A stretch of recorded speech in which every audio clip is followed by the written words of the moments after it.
I did my paper on thoracic outlet syndrome, specifically the causes, symptoms, diagnosis, and treatments of it.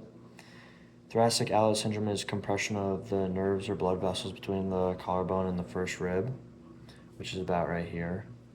Common symptoms are pain, numbness, weakness, and circulation issues. People at high risk are baseball pitchers and individuals with poor posture. This is because the repetitive nature of repeatedly throwing a baseball as a baseball pitcher, and particularly overhead. And you can be at high risk if you're a swimmer as well because of the overhead nature. And people with bad posture, particularly rounding forward of the shoulders, because it can compress all the stuff anterior around the clavicle. So why understanding thoracic outlet syndrome is important? It's often misdiagnosed because of overlapping symptoms that other conditions have as well. So it can mimic carpal tunnel syndrome, cervical radiculopathy, and rotator cuff injuries.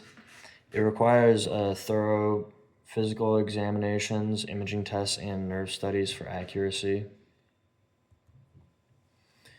So the symptoms are different for neurogenic thoracic outlet syndrome and vascular thoracic outlet syndrome. The difference between the two is neurogenic is when the nerves in the brachial plexus get compressed, and that one's more common. I believe it's 95% of thoracic outlet syndrome are neurogenic.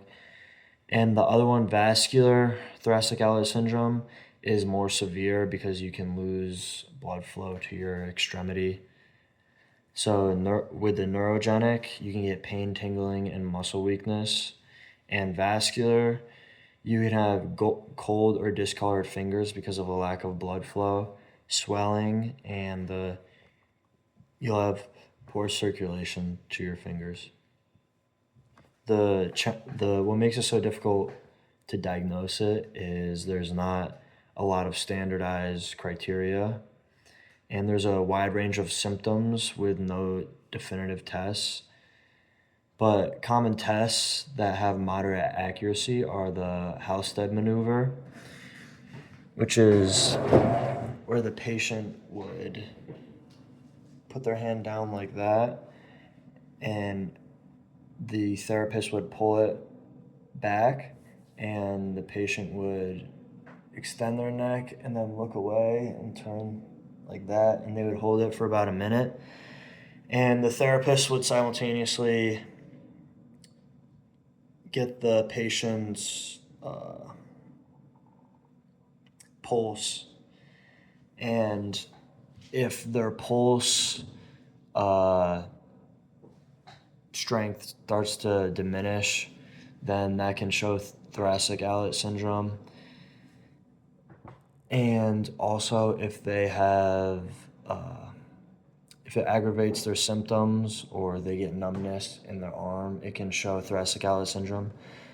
Another test is Wright's test, which is where the clinician would pull the patient's arm back and externally rotate it while also getting the pulse.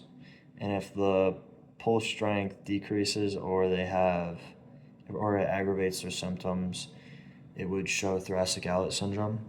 And the last one is the Cyriax release test, which a clinician would go behind the patient and they would have their wrists at neutral, their elbows at 90 degrees at their side, and they would put their arms under the patient's arms and pull up. So they would pull up like that, and the patient would be put into this shrug position. And if they feel a release of their symptoms, it would show a positive test for thoracic outlet syndrome. Because by doing this, you're increasing the space in the thoracic outlet and releasing any of the compression that might be happening in there. And The less reliable tests, which are not as relevant but have been used in the past, were the Adson's test and the Roos test. Imaging for diagnosis is also important. So you can do an X-ray, MRI, a nerve conduction study, and these are effective in ruling out other conditions. You can also do an ultrasound or Doppler imaging for vascular thoracic outlet syndrome. You can also do electromyography for nerve and blood vessel involvement. So causes can be poor posture and repetitive movements, an extra cervical rib or abnormal bone structure, which may cause compression in the thoracic outlet, trauma, pregnancy, scar tissue formation.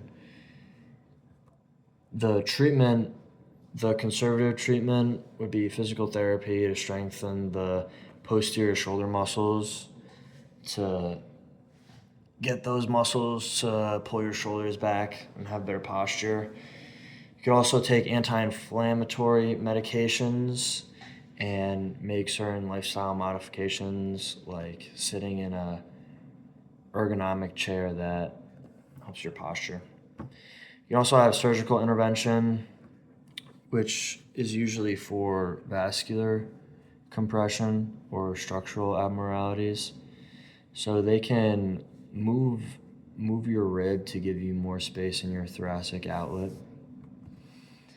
So some key takeaways are early diagnosis is important, and tailored treatment could help improve the outcomes of thoracic outlet syndrome.